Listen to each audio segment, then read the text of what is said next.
Good morning, world.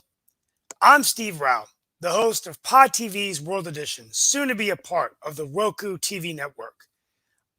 And I greet you from the All America city of Morrisville in North Carolina, the eighth largest state in the United States of America.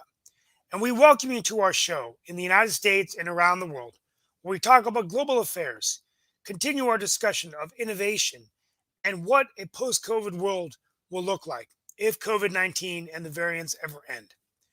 Today, my monologue will be about Ukraine and Russia, as at 11 o'clock, we will be doing an Economics Monday leading up to a special visit by the former Comptroller General of the United States, David Walker. I just wanted to sort of warm up, I guess, before we get ready for the big game at 11.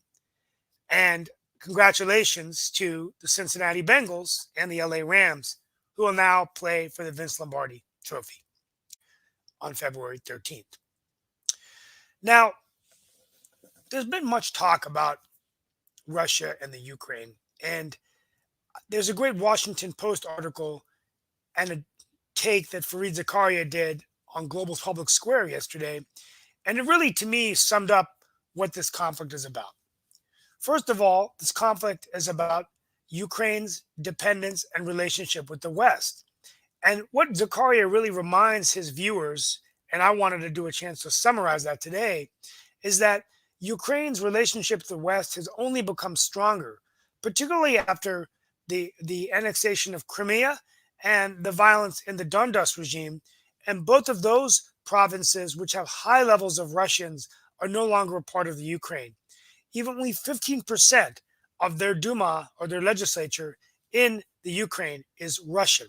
So there's a big Ukrainian sentiment, a national sentiment, an anti-Russian sentiment that has been building for the last few years. And now it is very, very strong.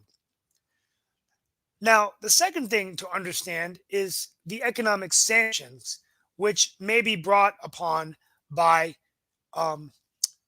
President Biden, who has warned that economic sanctions will be what he does against Putin. Now, at the end of the day, we know that these sanctions could significantly damage the Russian economy, as it would crush their cash reserves and their revenues and pretty much kill the Nord Stream pipeline, which is why, surprisingly, well, really not surprisingly, Germany is not so interested in us being so tough on Russia.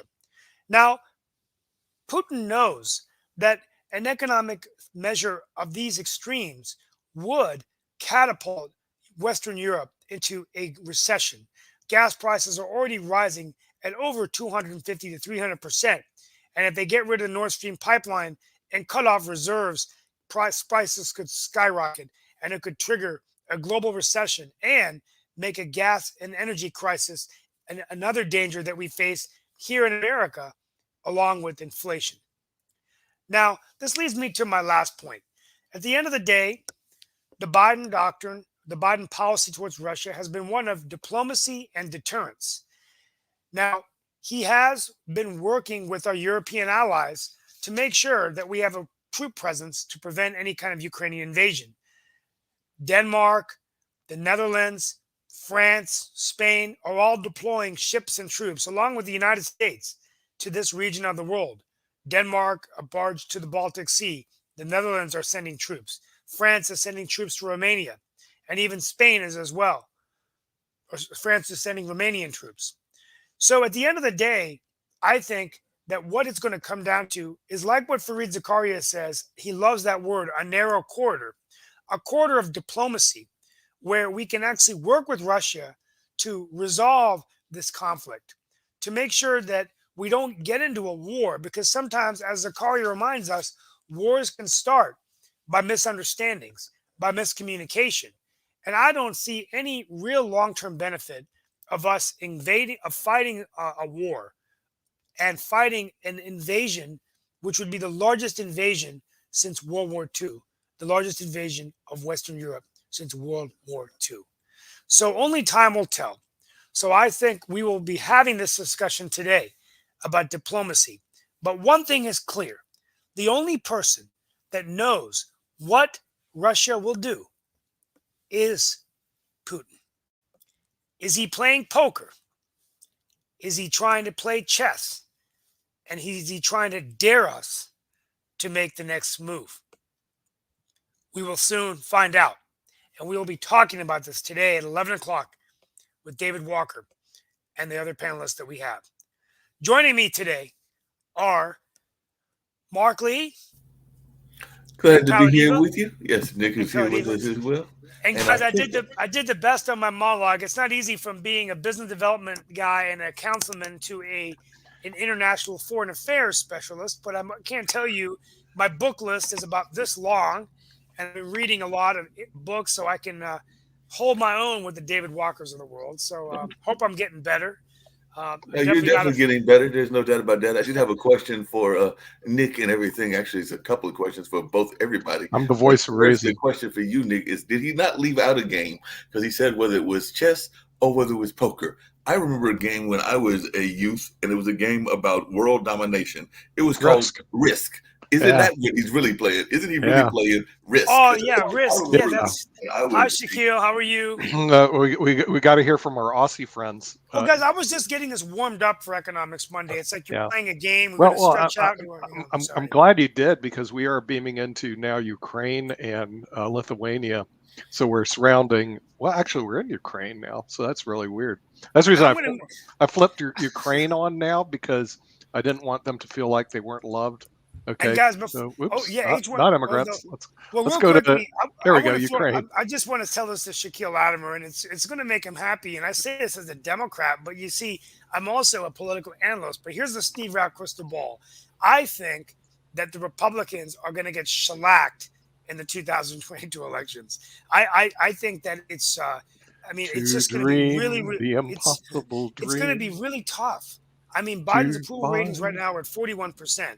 8%. And at the end of the day, here's what I say this. The irony is that the very Democrats who are enthused of voting, right, the minorities, the others, they're really disenchanted now, because they believe, like, promises weren't made, expectations were really high. And, as I said on PBS last Friday, but it came to me when I was running the other day, I think the biggest problem is it all went south in July. You had Omicron, you had the Afghanistan pullout, you had inflation, right? And the American people don't feel any more normal than we did when Trump was the president. So playing devil's advocate, if I'm a moderate Democrat or an independent, what motivation am I going to have to vote for Joe Biden again? Or what motivation am I going to have to vote for Democrats in this cycle? So I just want to throw that out there. I mean, and I say that as a Democrat because you got to look at the other side. You got to look at the enemy, and I'm very good at that as a politician. I spend a lot of time talking to the other side, and Shaquille's always said that's one of my strengths, but it is one of my strengths. But sometimes Democrats, they just want to focus on their own game, not looking what the other side is doing. And I think, guys, I'm worried for Sherry Beasley. I'm worried for the Congress and the Senate. So I want to throw that out there. Shaquille, are you happy that I'm agreeing with you? You sound like a Republican today. Well, first of all, and this is just being semantics, it's a cheap shot, but you said, you have to worry about the enemy. Not enemy. I'm not American, so I'm not a Republican or a Democrat. Like the other side. I didn't mean enemy. The other side. I know. As I said, that was a cheap shot. But look, I mean, really, the whole idea of democracy is that you need to have other people that don't agree with you, because they act as a check and balance. And when people think that the other side should be destroyed, I think that they leave a lot on the table, and they end up hurting themselves. I think that where Democrats have gone wrong, in my opinion, is that they have sort of decided to go down this very woke path without actually taking the time to bring people with them. So there's a big part of America that says, look, I'm not going for this. I don't agree with this stuff.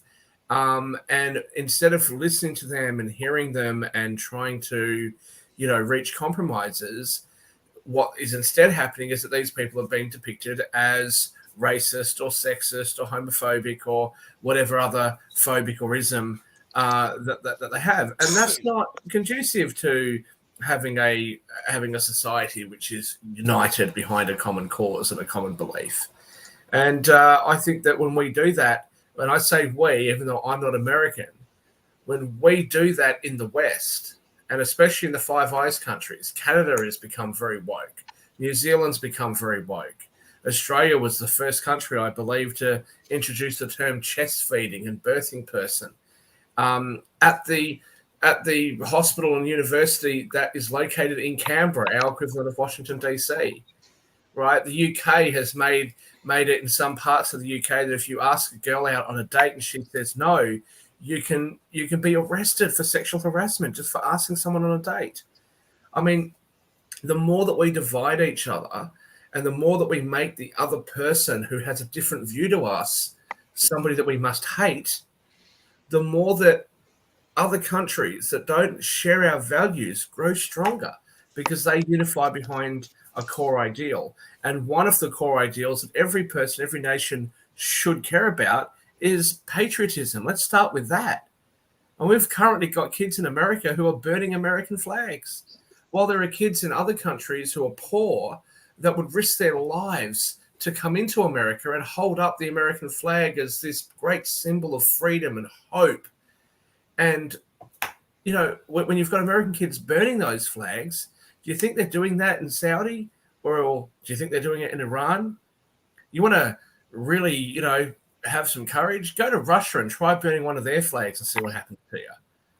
Right? But in America, you know, they say, oh, it's fine. I know Nick's going to sit there and tell me about Texas v. Johnson, but that was very specific. And if I was a lawyer in Texas today, I'd re-challenge that law and get the Supreme Court to overturn it. Well, we appreciate that. Wait. We can't hold off on an Aussie attacking America because we have more freedom than they do in Russia. The reason we have the freedom, we have more freedom because we are free to burn our flag where you're not down under, and you're not apparently in Russia. So well, no, you are. You can burn. Shows the strength of American freedom. You can burn the flag. You can burn the flag in Australia. And prior to Texas v. Johnson, I believe that's a correct law. I'll better look it up. Prior to Texas v. Johnson, you weren't allowed to do that. And I actually think that what was said in Texas v. Johnson that allows the burning of flags, that was a very specific set of circumstances. The Supreme Court usually does that. They will make a ruling on something very specific, which allows them to make a contradictory ruling later on. Well, what they're trying to say here, and what we're trying to say is, you have one person out of 300 million that burn a flag, okay? And does he have the right to do that? In the United States, because we are a free country, unlike Australia, we have that right. So the thing is, down under, of course, you could be arrested for asking a girl on a date. That's not America. No, I did say that. America is the land.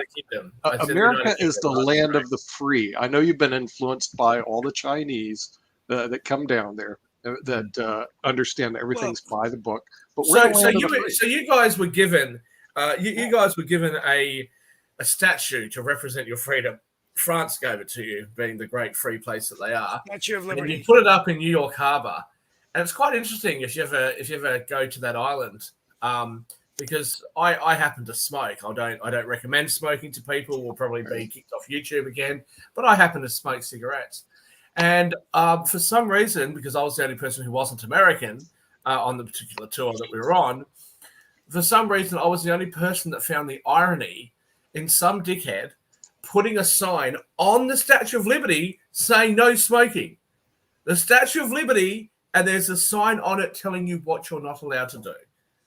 So yes, please continue, Nick, telling me about all the freedoms that you have. Yeah, it was the freedom for him to put the sign up.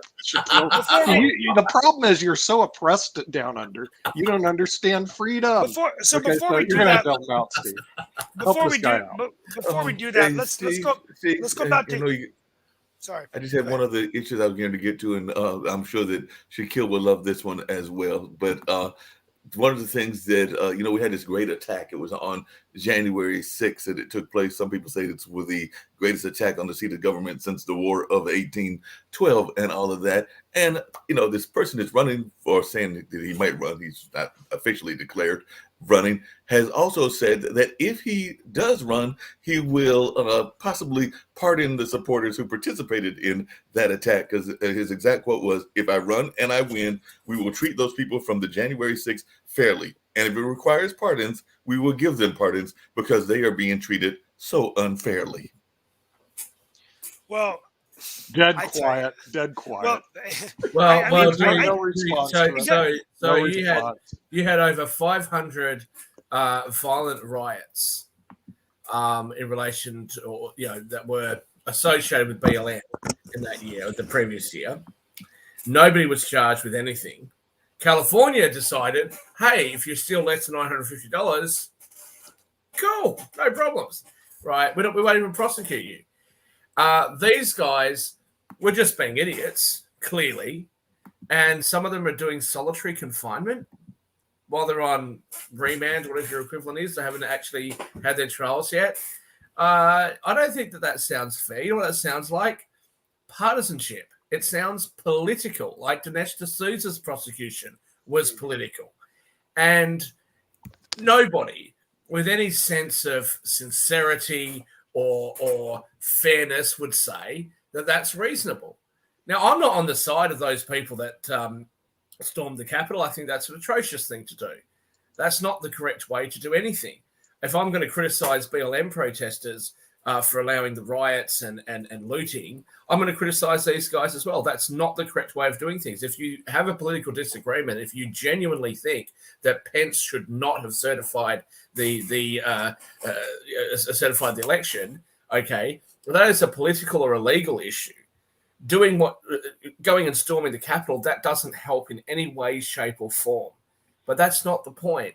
Let's treat the crime as the crime itself, and let's not put the politics in. But it is Washington, D.C., so the idea of getting fairness and a reasonable, steady hand, you'd have to be insane to think that. Hey, Mark, I think we're being along the same lines. Apparently, I'm trying to figure out what sources Shaquille is getting from, because he's acting as if there were no arrests from the BLM when there were thousands, if not multiple thousands, of people that were arrested on lots of those protests and are still facing charges, including some here in North Carolina. Some of them were people that were involved, some of them were people that were not involved, but there have been charges of people that were involved in the BLM program. No bail, murderers being let out, a person that killed a police officer 25 years ago or 30 years ago in New York being put on the Citizens Police Advisory Board, whatever it's called, right, to watch the police. Somebody who killed a off-duty police officer, shot him twice in the head.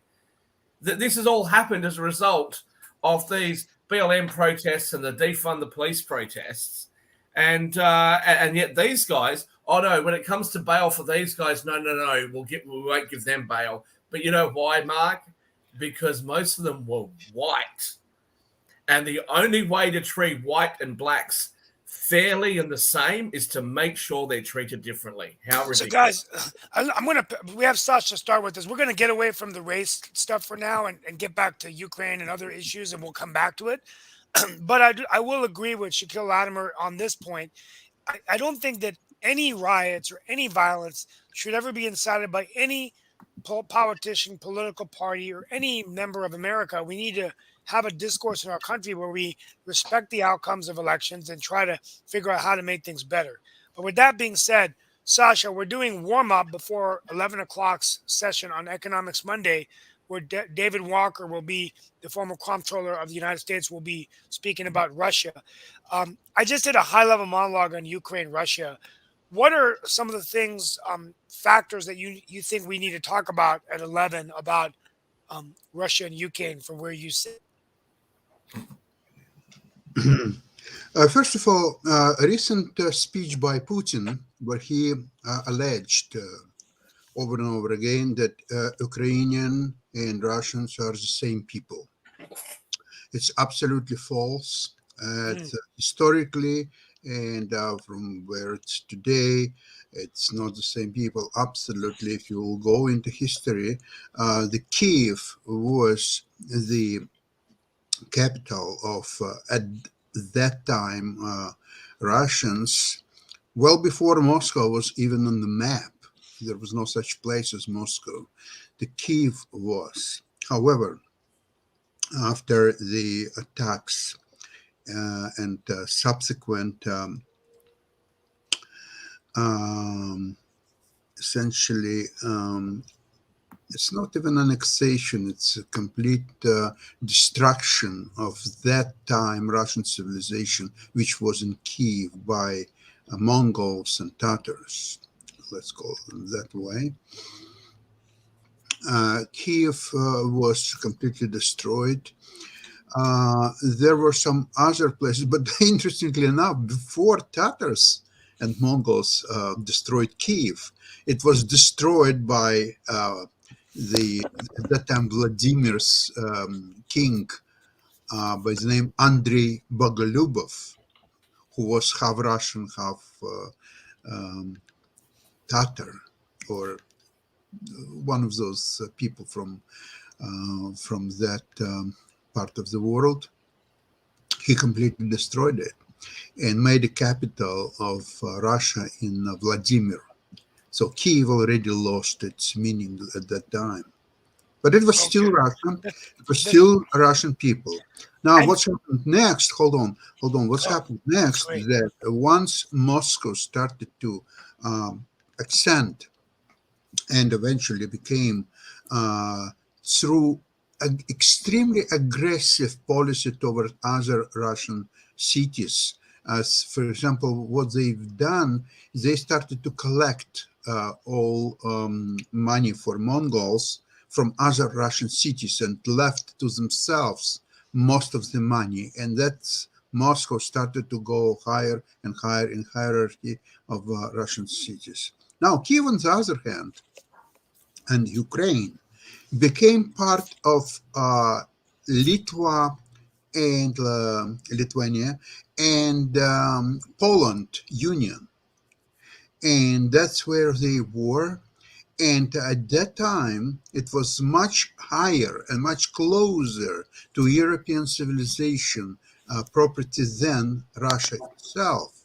So Russia, at the same time, this is not really a Slavic nation because they got a lot from Mongols and Tatars, and their even organization as a government is concerned, it's a model of Mongols empire, not European civilization. That's a main difference between Russians and now I wouldn't go into language and many other things because it will take a lot of time, but I may do it at some other time.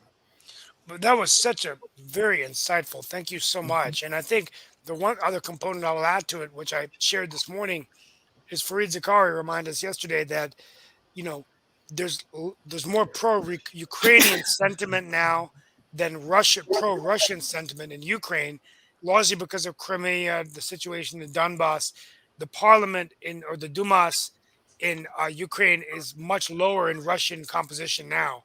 So when you say these things, a lot of times Putin's by just saying these general statements out there, the public out there doesn't really know that what he's saying isn't true. That every Ukraine, when you read those statements by Putin, you think that every Ukrainian is Russian, right? Now, let's just hold up here, just a memento. Now, I'm happy to stand corrected by Sasha. Put me back on with everybody. I am happy to stand corrected by Sasha. But Stephen, if you're honestly going to tell me or tell this audience that because somebody who's on CNN has said something that's misled the public of America or the public of America has paid too much attention to Vladimir Putin or whatever, I'm sorry, who cares? Who cares what the public of Australia thinks, the public of New Zealand thinks, or the public of, Equatorial Guinea thinks about the conflicts in Russia and the Ukraine? Like, that's between Russia and the Ukraine, right? So what Americans think is besides the point. Now, look, let's just assume that we all think Vladimir Putin is this terrible, horrible madman. Okay, I don't think that personally, but let's just say that that's the prevailing view. What exactly would you suppose that he would do at this moment? he has asked, and Russia has tabled 2 draft agreements so far, asking or demanding, or whatever you want to say, that Ukraine does not join NATO. Okay. And has referenced a deal that was made decades ago that says that NATO would not move any further eastward. Now, by Russian logic, the NATO agreement, or the agreement not to move eastward, has been broken. The logic of the West is that when he annexed Crimea, he broke a pre-existing agreement. Now, what exactly is Putin going to do? Putin's going to be all diplomatic and nice and say, oh, well, you know, the West wants to do this thing. I'll just lie down. I'll just, negotiate and not do what I want to do, especially over Ukraine, which is something that he's been on about since he was the mayor of St. Petersburg. He was talking about Ukraine. So what, he's all of a sudden going to lay down? If you think that he's going to, you either don't understand Putin in the first place, and secondly, you clearly don't understand Russians, because I haven't met a Russian or Ukrainian that'll lay down for anything. Putin doesn't have to lie down. Actually, he didn't lie down back in 2014. In fact, he's annexed Crimea, and he's put the wedge in the eastern Ukraine, namely Donbas territory. Thus, he violated the agreement of 1994, it's so-called Budapest Agreement. Let's remind you that after the Soviet Union fell apart in 1991, not one, but 4 countries had nuclear arms, including Russia, Belarus, Ukraine, and Kazakhstan. Now, Kazakhstan very quickly made a deal with Russia and gave all its nuclear arms back to Russia. Belarus did it a little bit later in 1993, but Ukraine didn't want to do it. But it did after, in 1994, in Budapest, it was signed agreement by Ukraine, Russia, and guaranteed by United States and UK that no territory of Ukraine will ever being annexed by Russia or England or US. Sasha, I agree with you. I agree with you that Russia or Vladimir Putin has broken that agreement. But NATO appears to be breaking their previous agreement. But let me ask you this question. And it's not so much directed at you, because you understand the geopolitical issues of that region clearly more than any of us will ever dream of understanding them. But just as an open question to the other panelists, if you believe in democracy so much, Crimea voted to rejoin Russia and to leave the Ukraine. Mm-hmm. What exactly does the West want to do? Now, clearly, because with the exception of Sasha, we don't understand all the issues that are going on. Much the same as we don't understand really what the conflict is between Northern Ireland and the Republic of Ireland. What do I say? I'm a British person. What do I say? I hope it remains peaceful. That's all I can say. I can't take a side because I just don't really understand the conflict. Okay? So what are we going to say here? If you've got a majority of people in Crimea that want to join Russia, are we going to sit here in the West and tell that majority of people, no, you can't do that? You're not allowed to do that. We here in the West are going to dictate to you what you can do and what you can't. Let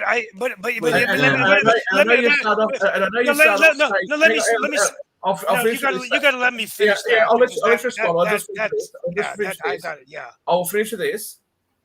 If you do believe that you should use force to compel people to do something against their will, you must be a Democrat, because nobody else believes that. Steve.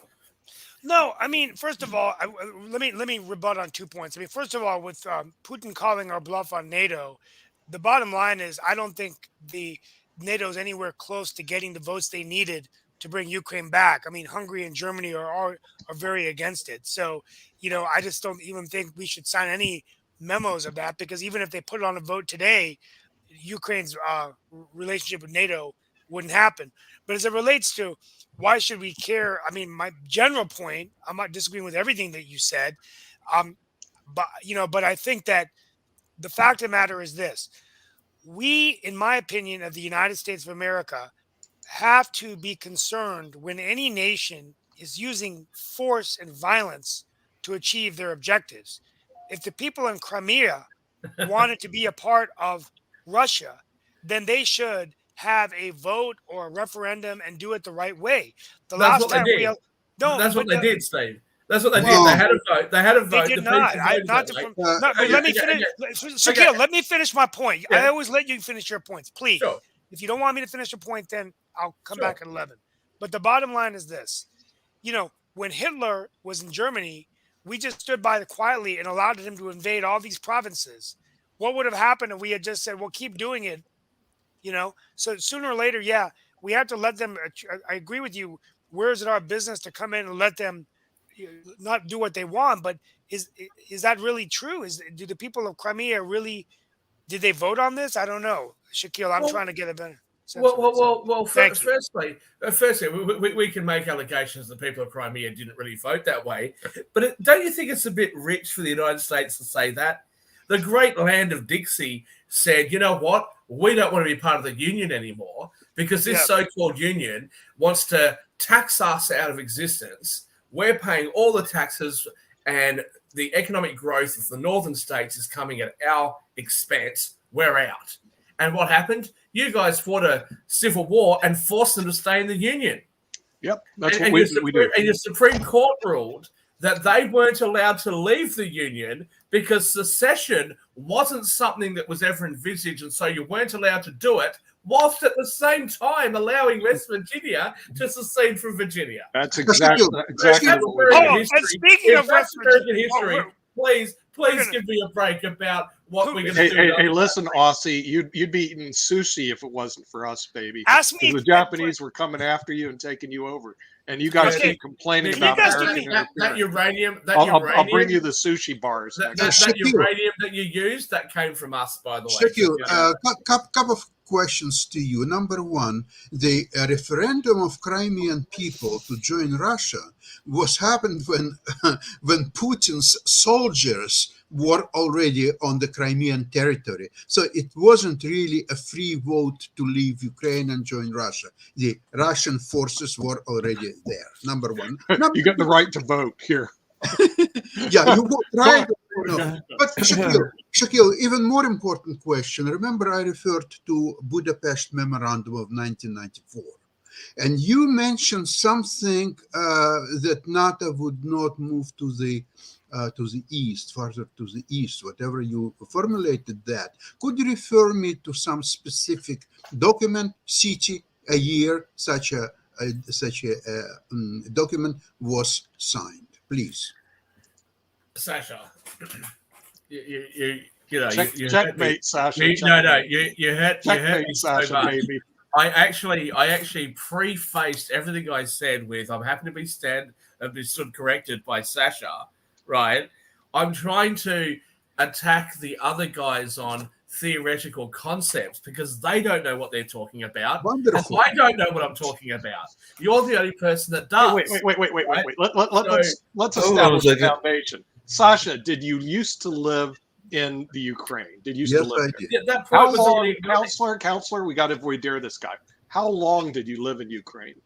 How many Until years? I left in 1975. So it's 21 year.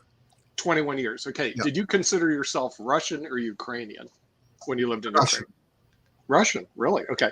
Why did you?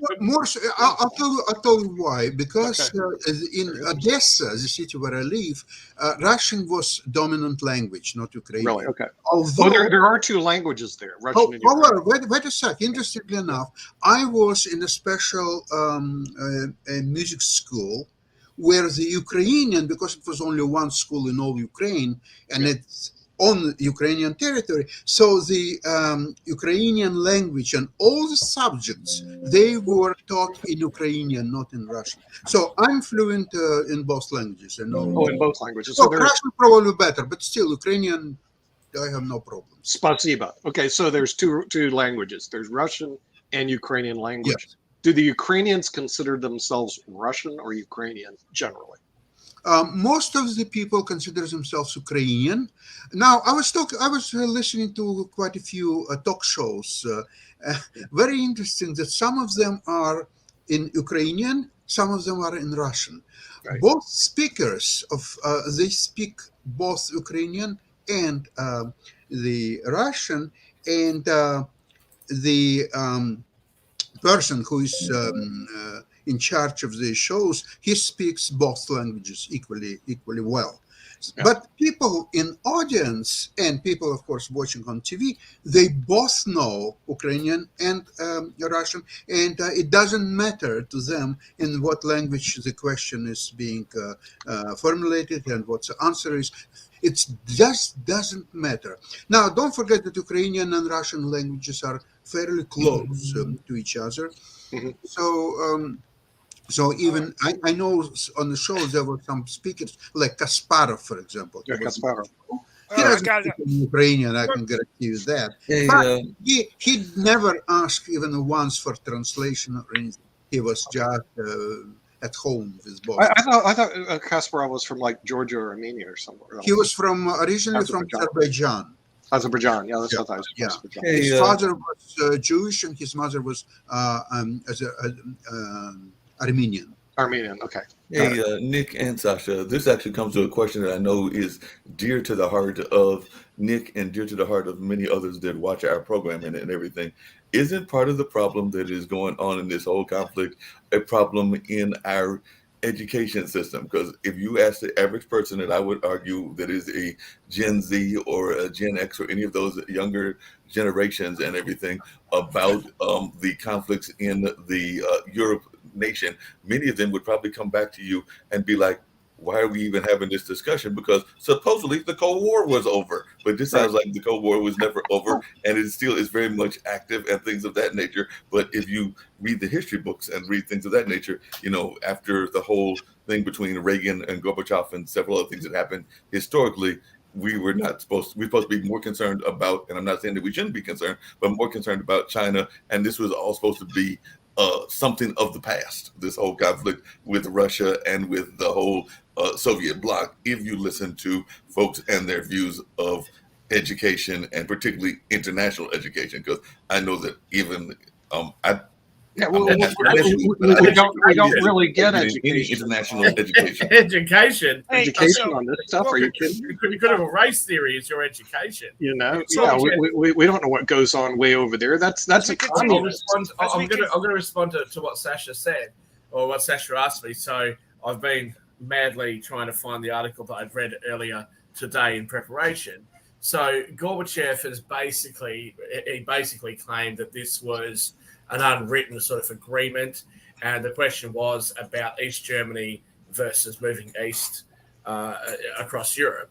But look, if I was, and I'm just playing the devil's advocate, if I was in the position of China or Russia, North Korea is too small. There's a number of other countries like Iran that are too small to really do an enormous amount of damage. They can do some, but an enormous amount of damage to the West.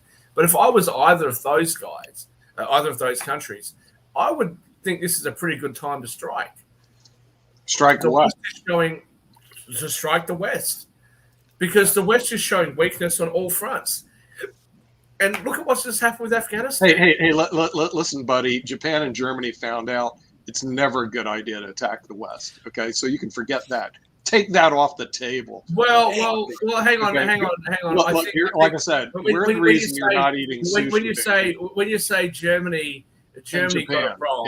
Yeah. Germany not a good idea. What went wrong there was Hitler didn't play Risk. He didn't attack the West. That's right. He tried to attack Russia. And you get all those people in the game of Risk, and you can't take Russia. Yeah, that's what Hitler did wrong. Well, they did a study on the military. Our military budget exceeds the top 5 combined. I mean, that's just the United States of America. We are the world's strongest military, so you can take that off the table. So we got to do is figure out. I don't think you are the world's strongest. Well, the thing is, that's because you don't read things over here. You're down in Australia. We can discuss it with David M. Walker. and we'll add that to the list. Who's got the most? Hey, listen, we're going to add that to who's got the most amount of aircraft? Topic with David who's got the most amount of troops? World's largest military. We can get into all of that. Just because you spend the most, by the way, doesn't mean you've got the strongest service. It could just mean that your politicians like to take lots of money off the citizens and piss it up against the wall instead of doing things with that money that would actually help the everyday citizen. Hey, real quickly, we're going to take just real quickly a couple things going around the world. I always do that for about 2 minutes. We've got we might talk about this week, but over 14 folks who supported this claim of conspiracy theories and insurrection on the Capitol are all running for election offices in the states, which is interesting. It looks like Judge Ketanji Brown is the lead candidate to be the Supreme Court nominee, so we're waiting for the president's appointment. I'm not sure where we are with that. And other issues around the world. Recently, an incident happened in West Virginia. I was waiting for you all to ask this. I've already been getting some calls around from different organizations I serve with. What happened was the governor of West Virginia, Jim Justice, was so angry at a tweet that Bette Midler sent about West Virginia that at the State of the State address, he brought his dog, Baby Doll, to the State of the State and grabbed the dog and turned the rear end of the dog, showing the I can't say the word on national TV, so I think you know where I'm going about with this. international TV. The backside. The backside of the dog, and said, Bette Midler, you can kiss Baby Doll's hiney because West Virginia is doing really well. Well, Bette Midler retweeted back saying that West Virginia is ranked 47th in every category, and Jim Justice's dog and its ASS would be a better governor than him. This kept going on and on. Here's my point. People have been asking me what. First of all, I will say, and we're live on Facebook. I'm comfortable in saying this, that I do agree with Jim Justice and other West Virginians who were hurt by Bette Midler's statement, and I think she apologized. But an apology probably doesn't go far enough. As a product of West Virginia, I'm proud of my home state. I'm proud of the mountains, just like John Chambers, and I think that it's a great place. It's a beautiful state. I will warn, well, he probably doesn't care what I think, but I do believe that when any sitting governor of the United States resorts to these kinds of retorts back, particularly an instance of putting a dog's rear end in front of the State of the Union, I can tell you my phone has been ringing off the hook from people who want me to take down the fact that I'm from Charleston, West Virginia, off of the websites. I serve on a few boards that have asked me to do that. Funny. And so it does affect, when you're the chief executive of a state, it does affect your branding and your image. So I know Governor Justice probably doesn't care what I think, probably never going to ever meet him again. But as a West Virginian and an ambassador to the state, I can tell you that those kinds of acts hurt the image of a state. And that's just my personal opinion. Some people are going to be like, so the question is, what does the everyday person in West Virginia think about it? And I think the everyday person in West Virginia, we're quite pleased about. That's what the poll numbers show. That's what the that's what the reaction shows, that the people in West Virginia were quite pleased with it. And what I will just say, and again, maybe you think I'm taking a cheap shot, I don't understand Democrats that are really proud of the state that they're from, but are really ashamed of the United States. Let's go burn American flags. Let's talk about how racist America is. Let's talk about how horrible America is. And when I sit there and talk about how great America is, Nick sits there and says, oh, well, the voice of Australia, he doesn't understand. What do I understand? That America's terrible? I think America's a fantastic country. But along those same lines, and I just had another thing that I was going to add to that, because, we were talking about social media and all of that.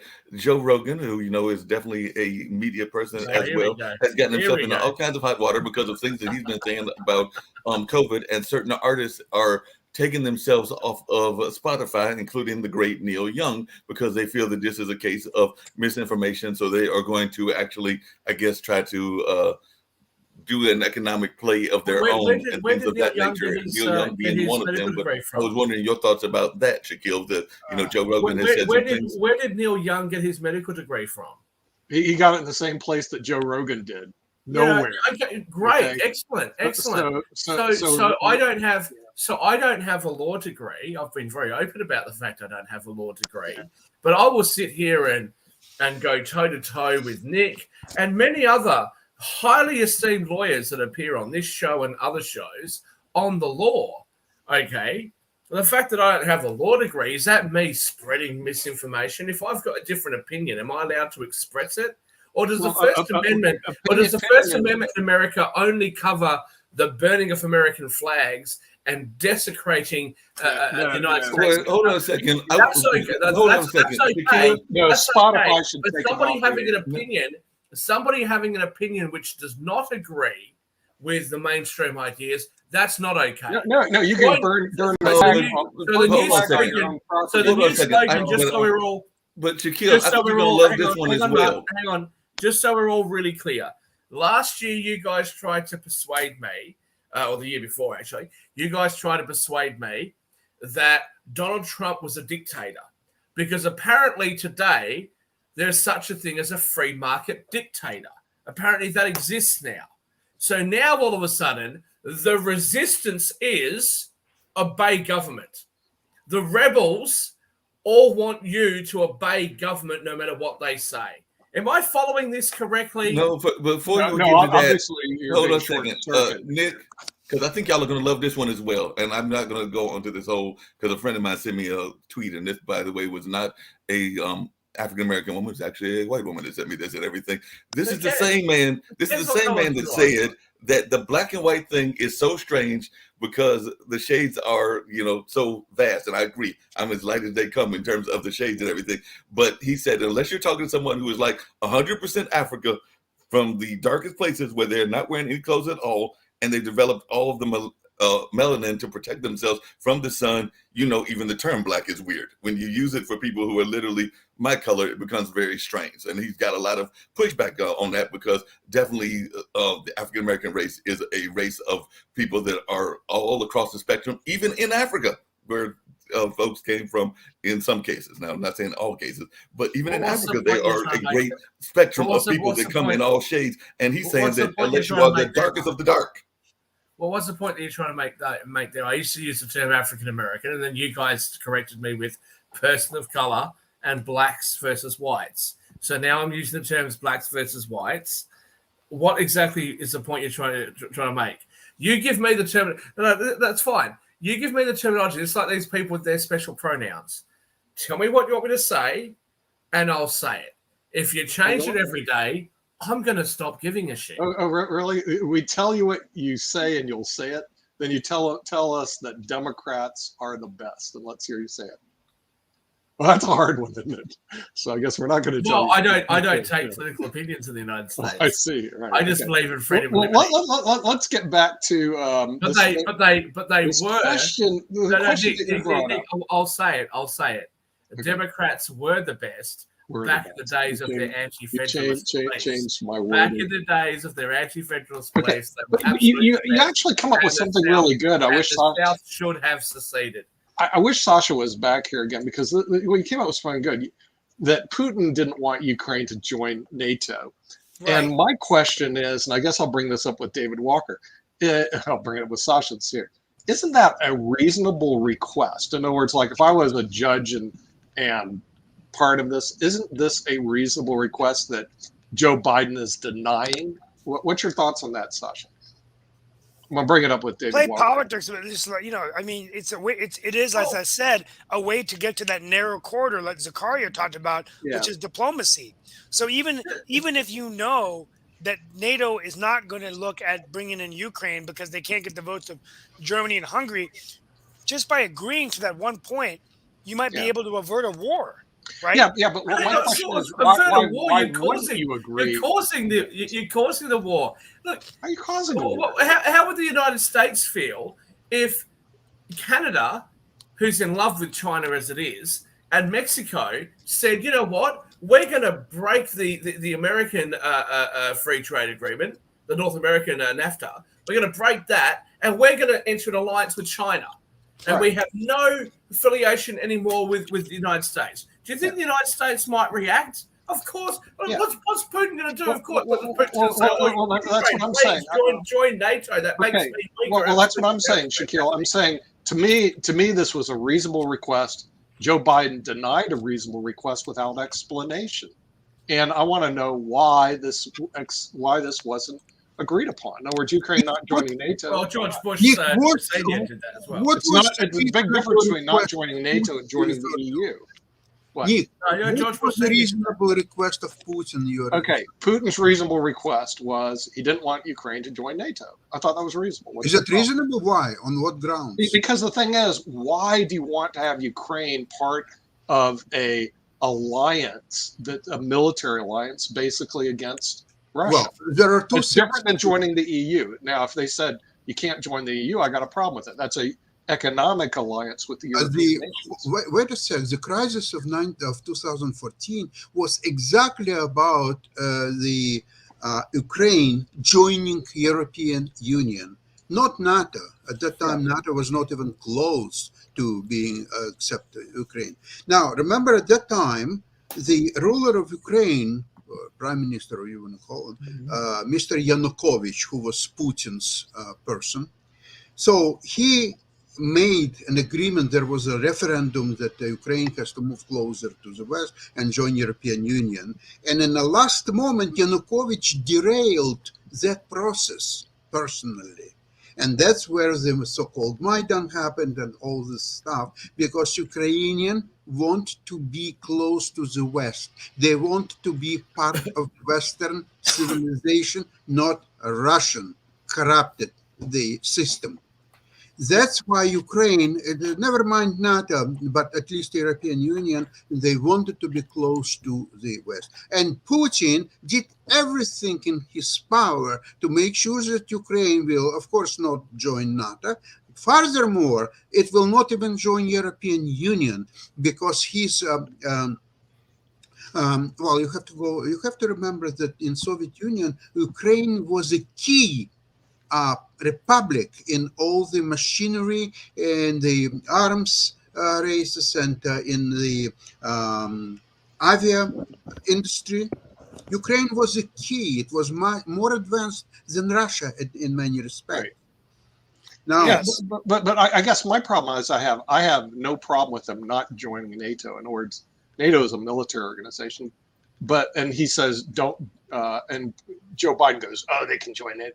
I do have a problem with the European Union. In other words, if they want to join the European Union, which is more an economic organization, and Latvia, Lithuania, and Estonia are all part of the EU, I think they should be allowed to join the EU, but not allowed to join NATO. NATO is just a military organization. Well, I don't know why Joe Biden said no. Nick, but the question is Ukraine independent country or not? If it's not independent country, of course it should not join NATO and even European Union and so on. And then just crawl back to Russia and say, sorry, we were mistaken. Please continue to rule us as always or so on. If they are independent country, and I'll tell you, when we're discussing difference between Russians and Ukrainians, all Russian-speaking people in Ukraine, they are even more haters of Putin and Russia than Ukrainians, believe it or not. Right. They just passionately hate Putin and Putin's Russia. And they, just as much as Ukrainians, want to join West, whether it's the European Union. Now, NATO is not a question because there are many. First of all, NATO cannot accept as a member the republics or countries with disputed territories, and Ukraine has disputed territories, and that's why Putin will be there forever.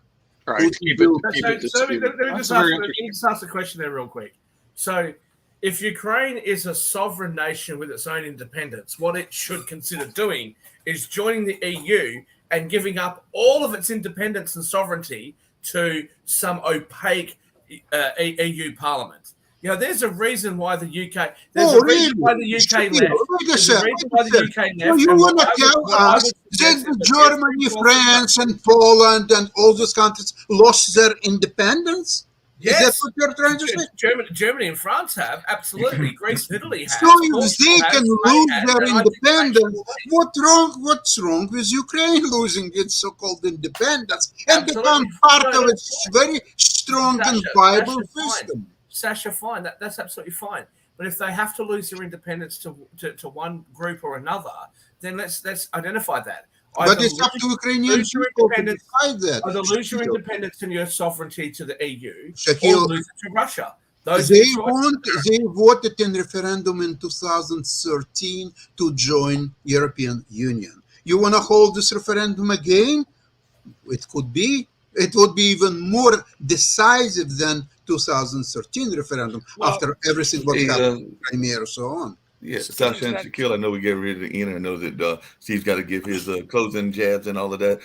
We didn't get to the other story that I was curious to hear about, folks, including Nick's stance but on it, and maybe we'll get to it on tomorrow, which is this whole concept of a plea agreement for the folks that were accused of or actually convicted of killing Ahmaud Arbery and all, and they are now possibly going to get a reduced sentence and get a but if they admit that they were part of a hate crime, I think it'll be like 30 years, and also the possibility of getting into a preferred jail. That is part of the reasons that the family, the Arbery's, do not want them to get that agreement and all. But we can talk about that on tomorrow. But that is something Well, else that's in the news today.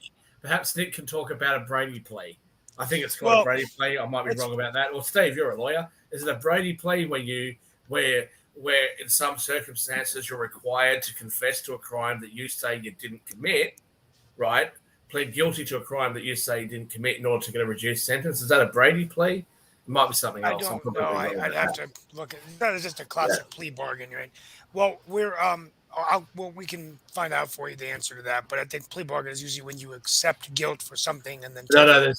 There's a specific Right. there's a Well, specific listen, plea. I it's think it's time a to Brady plea. it's time for my closing monologue, and it's not the last jab. It's just some final thoughts. First of all, I want to thank everyone for being with us today. A reminder that tomorrow is Black History Month, and we are going to be inviting some guests, but we're going to talk about Black contributions to the United States, get some perspectives from people from different walks of life. And we ask you, if you're listening to the show, to send us some leaders that you think we should be talking about. I'm going to challenge you to research Black history and see where you can find those leaders in America who helped us shape our democracy. On that note, my final word of the day as I end this monologue, particularly as we continue to navigate through a pandemic, is resilience. Resilience is often defined by how we bounce back, but it's also about how we bounce forward. And I can't think of two better examples for that. I'm going to be opening up my monologue a little bit talking about the second one. First is Joe Burrow and the Cincinnati Bengals. He came off of a knee injury to take his team all the way to covet for the Vince Lombardi Trophy on February 13th, the Super Bowl. It can be done. And what greater example of resilience than to see the victory of Rafael Nadal as he became the first man in tennis history to win 22 majors, breaking the all time record held by Roger Federer. Nadal came back himself from injuries, and no one gave him a chance down under to win this year's Australian Open. We see him tenaciously going after every ball and every shot as if it was his last, playing every game and every moment in his career as if every point that he would attack would be his last one. Nadal has clearly demonstrated the resilience of our athletes. He has been a great inspiration and motivation to our juniors, to tennis players and athletes around the world. And we on Pod TV and World Edition want to congratulate him and his family for becoming, yes, the GOAT. As of now, the greatest of all time. And my final thought is this. I ended the evening watching the movie Rent with my wife, the famous song we've all come to adore, 526,600 minutes. That's just how many minutes are in a year. Imagine if we use every minute on the clock like Joe Burrow, what our lives could be. If we used every minute of those 526,000 minutes on a tennis court like Rafael Nadal, what kind of champions can we be? But imagine, as politics and leaders, how many minutes we have left to get along, to have a conversation that's civil and respectful and move the business of the nation and world forward. 526,600 minutes, folks. You have a lot left today. Use them wisely. That's my closing message today on World Edition. Thank you from our family to yours. Godspeed. See you tomorrow as we begin and kick off Black History Month. Congratulations again, Rafa Nadal. Yeah, we will see folks tomorrow. I'm glad that you mentioned Rafael. I was just going to do, and I don't usually interrupt you and everything, but we did neglect, and I am not the biggest fan of him as an individual, but I will give him the GOAT status in football. Mr. Tom Brady also retired as well. So okay. Well, we'll devote why are you not a fan of him? What did he do wrong? Other than winning during Black History Month. I gotta go to Economics Monday. Why don't we mention Tom Brady tomorrow on my opening? I totally forgot. So I'll start with Nadal. I'll start with Tom Brady and just say the GOAT football. We talked about Nadal. If you could send me the clip I just gave of Nadal, can you send me a clip of my clothes so I can put that in my newsletter and Facebook? Yep, that's an editing thing, so it might take a little bit of time since you guys are still live today, but we can still get live. that done. All right, thank you guys. See you soon. See ya.